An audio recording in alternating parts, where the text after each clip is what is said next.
Hi friends, आज हम लोग साइंस का दूसरा प्रैक्टिस सेट को पढ़ेंगे। आज का पहला क्वेश्चन है, पृथ्वी पर किसी वस्तु का द्रव्यमान 10 केजी है। पृथ्वी पर किसी वस्तु का द्रव्यमान 10 केजी है, पृथ्वी पर इसका भार क्या होगा? इसका सही उत्तर होगा 98 न्यूटन। दूसरा प्रश्न है, दो चालक समान दिशा में विद्युत धारा ले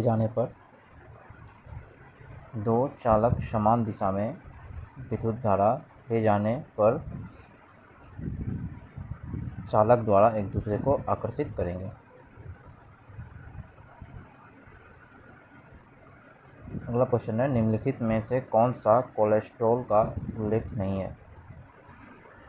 निम्नलिखित में से कौन सा कोलेस्ट्रॉल का उल्लेख नहीं करता है? इसका सही उत्तर होगा option number C, rhesus factor.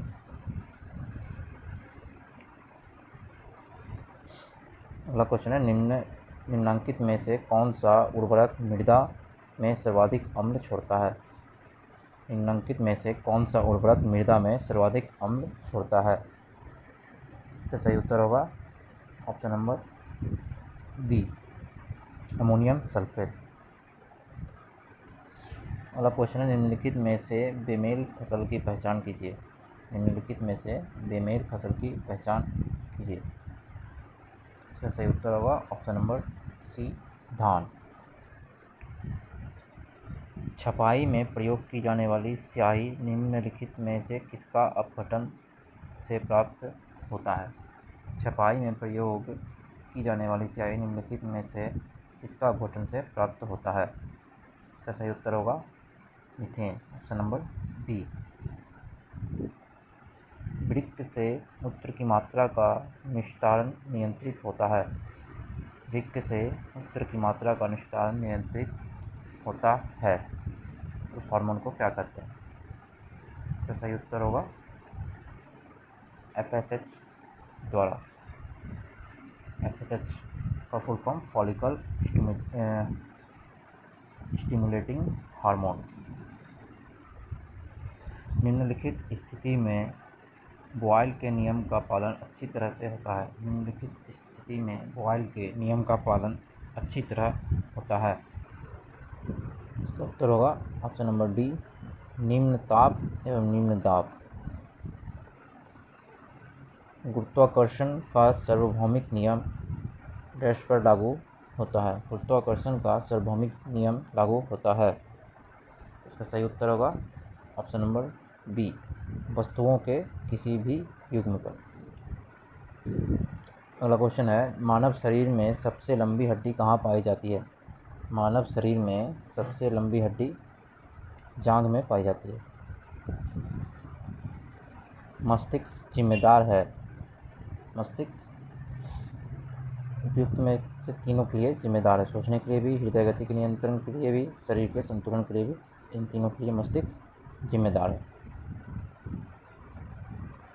क्षारीय धातुओं को आधुनिक यावत सारणी में कौन से समूह में रखा गया है? क्षारीय धातुओं को आधुनिक आवर्त सारणी में कौन से समूह में रखा गया है?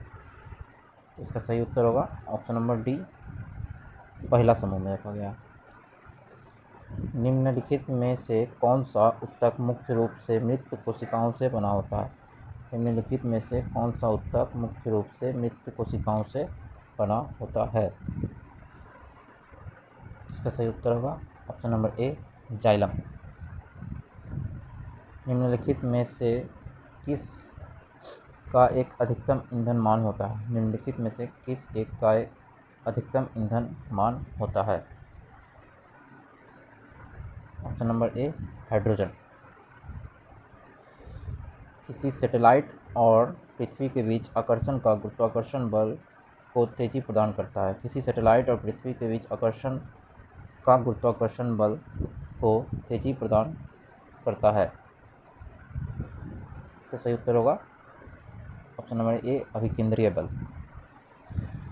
भारत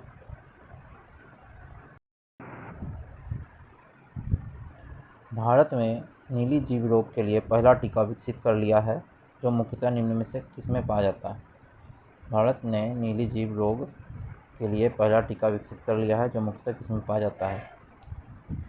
तो इसका सही उत्तर होगा ऑप्शन नंबर सी, भेड़ और बकरियों में। CFL का पूर्ण रूप क्या है? CFL का पूर्ण रूप क्या है? इसका सही उत्तर होगा कॉम्पैक्ट फ्लोरेसेंट लैम्प। CFL का पूर्ण रूप है। जिस तापमान पर तरल अपनी अवस्था से ठोस अवस्था में परिवर्तित होता है उसे कहा जाता है। जिस तापमान पर तरल अपनी अवस्था से ठोस अवस्था में परिवर्तित होता है उसे कहा जाता है। तो इसका सही उत्तर होगा ऑप्शन नंबर बी, हिमांक बिंदु। प्रतिध्वनि सुनाई देने के लिए श्रोता और प्रवर्तक के बीच लगभग कितनी दूरी होनी चाहिए? प्रतिध्वनि सुनाई देने के लिए श्रोता और प्रवर्तक के बीच लगभग कितनी दूरी होनी चाहिए? इसका सही उत्तर होगा ऑप्शन नंबर बी, 17 मीटर की दूरी होनी चाहिए। 20 नंबर क्वेश्चन और आज का हमारा लास्ट क्वेश्चन है। निम्नलिखित में से किस विकल्प का माध्यम दृष्टिगत रूप से सघन होता है? निम्नलिखित में से किस विकल्प का माध्यम दृष्टिगत रूप से सघन होता है? इसका सही उत्तर होगा ऑप्शन नंबर सी, बेंजीन। ये थे आज के 20 क्वेश्चन और आगे क्वेश्चन हम अगले सेट में करेंगे। मिलते हैं अगले वीडियो में। जय हिंद।